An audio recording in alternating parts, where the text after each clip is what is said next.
Yaxşımısızlar kichik do'stlar? Bugun biz musulmonlar uchun ulug' kitob bo'lgan Qur'on kitobimizdagi qissalarni aytishni davomlashtiramiz.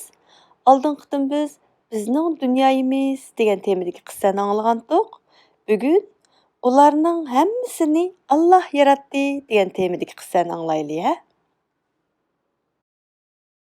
Alloh barliq hayvonotlarni, qushlarni, qurut qo'ng'izlarni va baliqlarni yaratdi.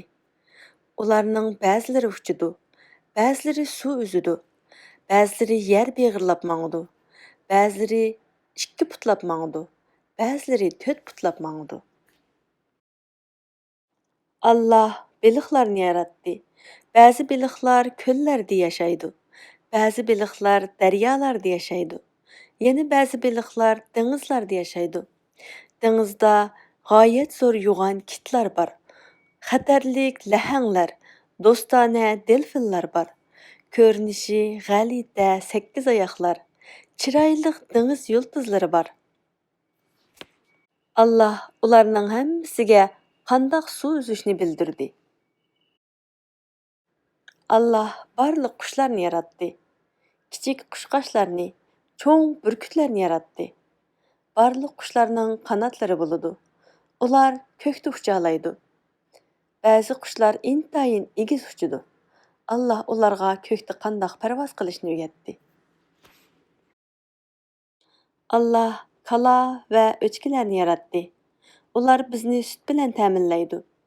Biz ularning sutini ichib, sog'lom, kuchli bo'lib cho'ng bo'lamiz. Biz ularning sutidan foydalanib, seriq may, qitiq va erimchiklarni yasab iste'mol qilamiz. Alloh yungluq qo'ylarni yaratdi. Biz qo'ylarning yunglaridan foydalanib, sovuqdan saqlanadigan popayka, sharpa va adyallarni to'qiymiz. Alloh o'michukni yaratdi. Uningga qandoq to'r to'qishni o'rgatdi. O'michuk o'zi kichik bo'lgani bilan nihoyat yo'g'on to'rlarni to'qiy oladi. Kichik bir o'michuk yo'g'on bir derisini qaplagudek, hatto yo'g'on bir eshikni qaplab olgudek to'rlarni to'qiy oladi. Alloh hasal harlarini yaratdi. Hasal harlari guldan gulga qo'nib, az-azdan gul changlarini to'plab, uningdan hasal yasaydi. Hasal nihoyat tatliq. Shundaqla zukam va yo'talning shifoliq dorisi. Alloh at, eshak va to'ygilarni yaratdi. Ular nihoyat kuchlidir.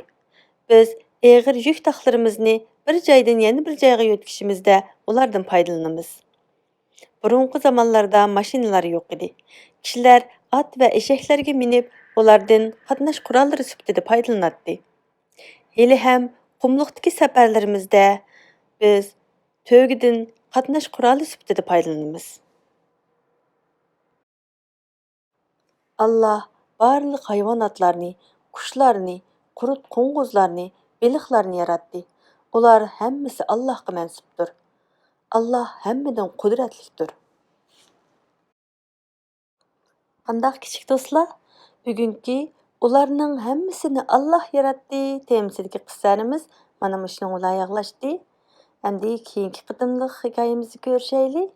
Xayr xo'sh.